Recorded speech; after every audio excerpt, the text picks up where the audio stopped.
Division Pattapuram అండి. ఇది పట్టాపురంలో 3వ లైను. రాత్రి వచ్చినటువంటి గాలివాన వల్ల ఇది మొత్తం కూలిపోవడం జరిగింది. చెట్టుపడి నిరుపేదలు వ్యాపారం చేసుకుంటూనే ఉంటారు. రాత్రి పక్కన ఉన్నటువంటి ఇంట్లోకి తలదాచుకోవడం జరిగింది. ఇప్పటివరకు కూడా మన వాళ్ళు ఎవరు రాలేదండి. కనీసం మున్సిపాలిటీ వాళ్ళు వస్తే కరెంటు కూడా డిస్కనెక్ట్ చేస్తాక ఇప్పుడే లైన్మెన్ గారికి ఫోన్ చేశాను. యుద్ధ ప్రాతిపదిక మీద ఇది తీసి ఖచ్చితంగా వాళ్ళకి అసలు పునరావాసం లేనటువంటి పరిస్థితి.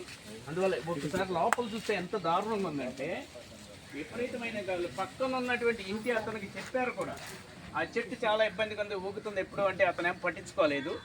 అందువల్ల చాలా నష్టం జరిగింది వీళ్ళకి. మరి మంత్రి గారు కూడా దీని మీద స్పందించి ఖచ్చితమైన న్యాయం చేస్తారని చెప్పని అంటున్నాను. మరి నేను ఒకటే చెప్పానండి, ఈ లైన్లో ఉన్నటువంటి చెట్లన్నీ పడిపోయినాయి. ఇప్పటి వరకు శానిటేషన్ వాళ్ళ ఏరియా కూడా రాలేదండి, ఎక్కడున్నారో మరి. అందువల్ల ఒకసారి మీ అందరికీ కూడా ఇదే మాట మనవి చేస్తున్నాను. అందువల్ల వీళ్ళు ఏంటంటే బొడిగి జంగాలని అంటారు, పాత బట్టల వ్యాపారం చేసుకుంటారు. మరి కష్టపడితేనే తప్ప ఇంకోటి ఏం లేదు. చాలా దారుణంగా ఉంది చూడండి, లోపలే ఉన్నాయి వస్తువులన్నీ కూడా. ఇది పరిస్థితి.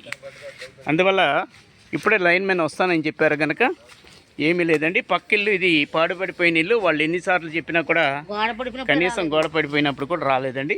ఇమీడియట్గా మున్సిపాలిటీ నుంచి సహాయ సహకారాలు అందిస్తారని చెప్పని తెలియజేస్తున్నాను.